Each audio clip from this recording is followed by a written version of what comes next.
What's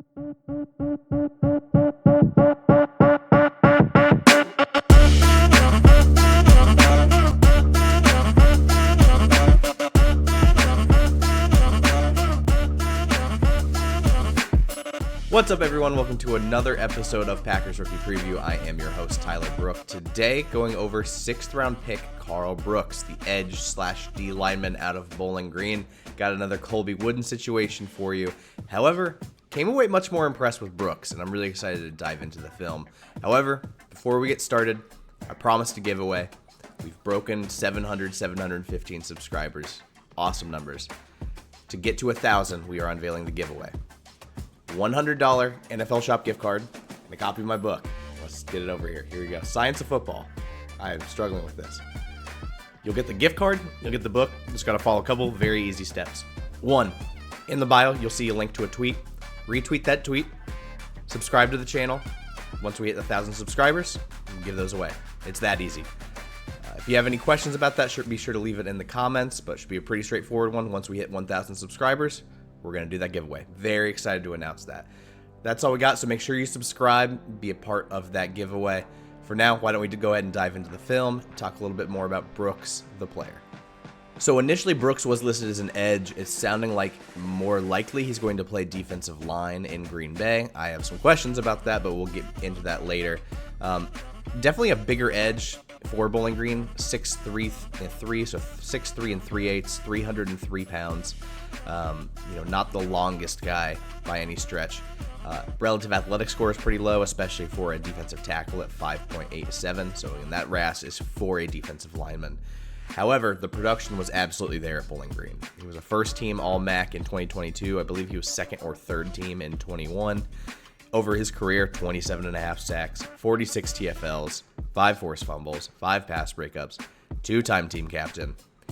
Accolades and production are all over the board, like checks all of those boxes. It's really the questions of where's his scheme fit, but the film showed a really fun player, and let's just go ahead and dive into it. You're going to see a lot of tape of him on the edge, and I think there's a reason for that, so why don't we go ahead and dive into it.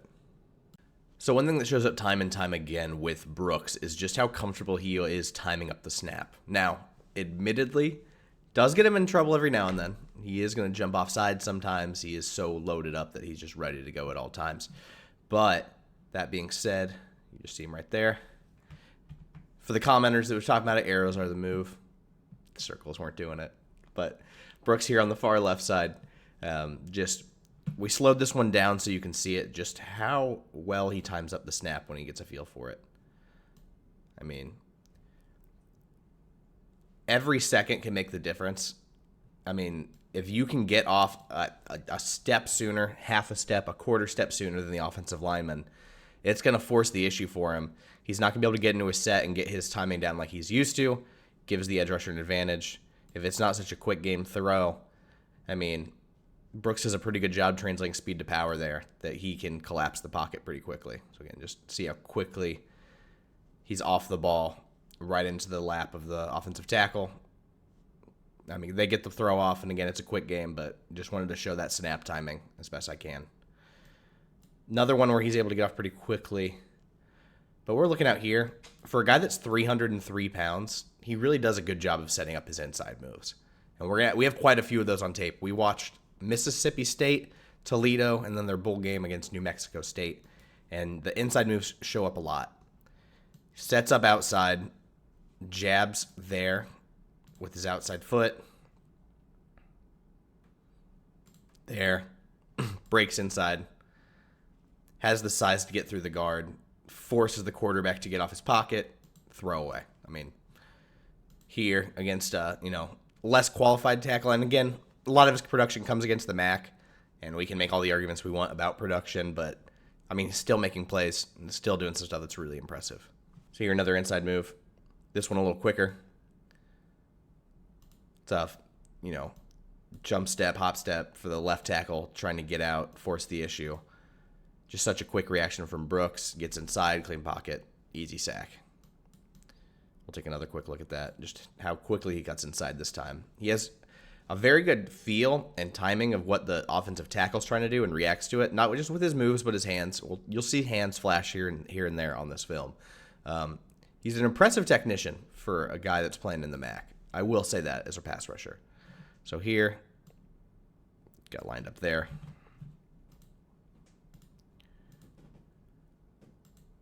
Just, again, he just so effortlessly is able to get inside of some of these guys.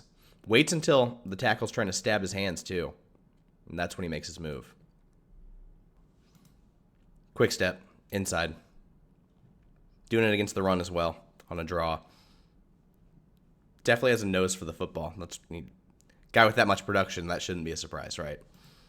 But what I appreciate too, along with being able to work these inside moves, he does them so often that he knows when he can set it up to go outside. Got another inside move there real quick. What I appreciate here, it's kind of hard to see, but what he's trying to do as he cuts inside, hand usage to knock down the right tackle's, we went with a circle, right tackle's hands to make sure he doesn't get engaged at all here. See, right there, he's swiping at it to make sure he can't stick to him so he can get a clearer path in. Now, the running back does a solid job of picking it up, but here, again, initially works inside and then works back out. Is able to get around the corner to the quarterback. So he was running so much inside game stuff that the tackle started setting inside, preparing for it. And then he knows, hey, they're going to be prepared for me to cut inside. If I feign inside and work back out, it can also be a problem. So again, fakes that inside move, goes out, chops away the hands. I mean, it's a good throw by the quarterback. But, I mean, he's getting hit while he throws. It's impressive that he just has such a good feel of working moves, inside out, how to set it up. Like, that's really savvy, and that's what, like, the special pass rushers do. I'm not saying that he's going to become one of those guys, especially with where it sounds like he's going to play in Green Bay. But the pass rushing ability is very impressive. Another one just working hands. Swipes away the hands at the stab. You can see him swipe that outside arm down right here. How he's swiping that. And then he's working that to try and get around the corner now. Quarterback sees it and steps up, but it's just an example of him flashing that hand usage. He is so comfortable with it. If that quarterback stays in that deep drop, he's in trouble. So it's a nice job by the Toledo quarterback to escape. But I just wanted to show some of that hand usage again, right? He's so comfortable with disengaging, timing it up with the tackle and their flashing of hands. So it's just stuff I see here that just really impresses me. Another one here. Now, would like to see him finish that rep. Another feign inside, work outside, rip through. Just love these reps. Wish he could stay upright. But, you know, again, just showcasing some of the hand usage, the working inside out. And then a couple of reps here just shows the play strength. He doesn't play with great technique. He doesn't stay low, and we'll talk about those issues in a second. But for a guy that doesn't work on those things and doesn't win the leverage battle, I'm impressed with just the play strength pops sometimes. It makes sense. He's a 300-pound edge rusher. But just here you can see they're running a little twist. So this guy's going over, and then he's running straight through. A little twist here. And this guard is not going to be ready for it. He's going to get pushed back pretty significantly. You can see his head snap back. I mean, he's caught on his back heels. He has help from the center. It's a good job by the center picking that up. But, I mean, just them that natural play strength. And especially when Brooks is on tight end. So you're going to see here, this tight end is going to be in trouble. I mean, again, not even playing with great pad level and just gets bullied into the backfield, gets tossed. It's just that play strength is very effortless and natural for him. I'm very impressed with that. Just there's things he needs to clean up. Here, you're going to see, just love the effort here as an interior rep. He's going to be right here. You're just going to see him work through this. Goes at the center, nice little push-pull there to disengage, works around, keeps fighting, gets in the backfield. I appreciate the motor. And then another interior rep. Here we go. He works pretty well as a spy because he can move decently well as an interior guy, and he has some movement abilities, so he can pursue a quarterback if they escape the pocket. But what I appreciate as a spy is he does a really good job staying in front of the quarterback, reading his eyes, break up. And that's where, you get a handful of those pass breakups. So if he played edge at the next level, I would totally understand. He's a bigger body. You can work on the pad level, the extension. We'll talk about those things in a second. Where I get a question is, why is he playing on the interior? I know it's a need for the Packers, but it doesn't seem to match up with where his skill set is. And I want to show you why, because we have quite a few reps from him on the interior, particularly against Mississippi State, where I was just kind of disappointed on him as a potential defensive lineman versus a pass rusher or an edge. So let's pull that up. Here, you can see him right over the center. I mean, the problem with him on the interior, he's popping straight up. You see that? Not staying low, not forcing the issue. He's just standing straight up. I know it's a quick game, but anything else, he's not going to have much of an impact here because he's standing straight up. It's very easy for the interior guys to engage with him. And it's a bigger problem in the trenches, right, when it's run-heavy offense, things like that. I mean, so you're going to see him right over here, just outside shade of the left guard. He's ready to go. He pops straight up. And you'll notice a lot on film in the run game, they like to use Brooks' aggressiveness and pad level against him. So you're going to see he thinks this left guard's going to block him. They're going to actually down block with the left tackle, and then 78, the left guard, is going to pull away. And Brooks isn't ready for it all, gets completely washed out. Luckily, he has help from his teammates here, but it's a schemed thing against Brooks. Teams know that these are his issues, and he's deficient against the run from interior alignments, and teams will run at him, force him to he'll be undisciplined with his gaps, he'll be too high, he won't be able to constrict rushing lanes, and that's where some big runs can happen. And here, again, just getting washed out because he's too high, he's not ready, he's just assuming the left guard's going to block him. That's not the case. You can see here another interior rep against Mississippi State.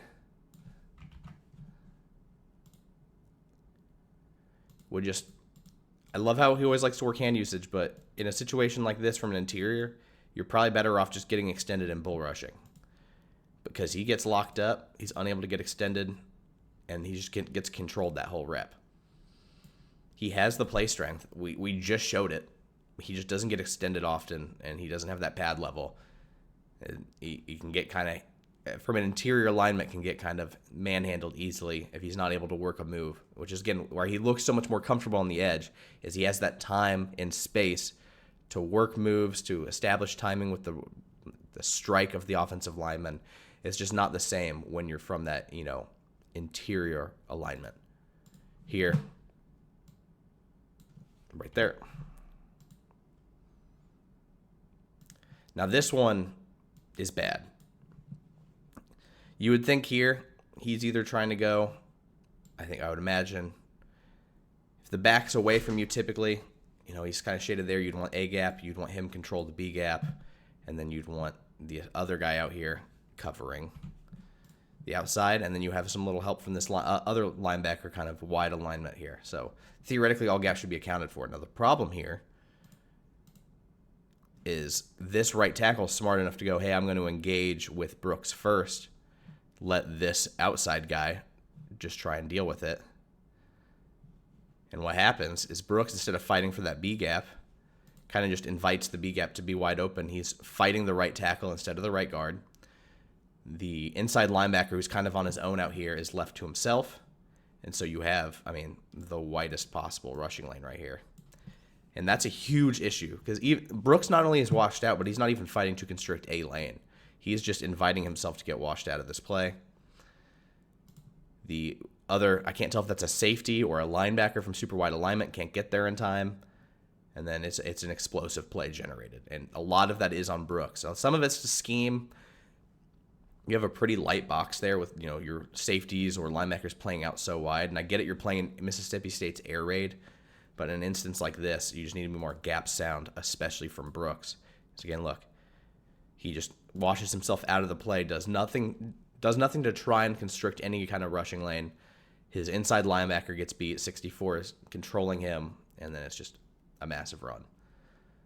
Packers fans, that should concern you. If he's going to play interior defensive line, these are things that can't happen. And unfortunately, because they're so thin on the defensive line, and they want Brooks to play there, he's going to get playing time. So there's some technique things he really needs to work on. For as gifted as a pass rusher as he was in college, these are the things that are going to be a real issue that are going to pop up. You're going to see him again. Brooks is right here, number 11. Now, with that movement skill on the interior, he can do some of this stuff where he's able to, penetrate, have that first step quickness to get into the backfield and pursue. It's a nice step right here, going against the grain, get through a gap, get to the backfield, force the running back to bounce outside where your teammates clean it up. Problem is, if you're trying to do that and they know you like to do that from an interior alignment, you're kind of going to get screwed. As you're going to see here, Brooks right there. Wow, that's the worst arrow I've ever drawn. I didn't even draw that one in the right place this time, did I? There we go. Some technical difficulties, user error, we're fine. But here, trying to do that quick first step. And the tackle's like, yes, do that. I will ride you all the way across the field. And again, some gap scheme stuff. A better job by his teammates setting it up so that they're in a better situation, but he just gets completely washed out and down. That's all the film we have for you. And I mean, if we're talking about Brooks as an edge, I'd be pretty excited about this pick just because he's such a unique body type. He has some impressive movement skills. He can time the snap well. And he's a pretty polished pass rusher. The problem is, because of his size and what the Packers need and what they've said, he's likely to play defensive line. And that's where a lot of these issues that we talked about are showing up. So he's going to be a bit of a project. I would stay patient with him. I'm very curious to see how they use him on third downs. I'm hoping there's some kind of role for him there. I mean, because they have so many of these kind of unique body types now on the defensive line and edge. I'm curious to see what the pass rush packages look like. Wow, that was a tongue twister. Pass rush packages. So we'll see what happens. I'm very interested. It'll be very telling to see how he operates in training camp. He's probably going to be the rookie I watched the most in the preseason just because I'm very curious about his usage. But that's all we have for you today. Again, if you made it to the end of the video, make sure you subscribe. Check the tweet in the bio, in the comments, description. I'm still relatively new to YouTube, guys. This is still month 1. But down below this video, check out the tweet. And again, you'll get a $100 gift card if you win once we hit 1,000 subscribers and a copy of this book. So appreciate everyone for watching. We'll see you next time.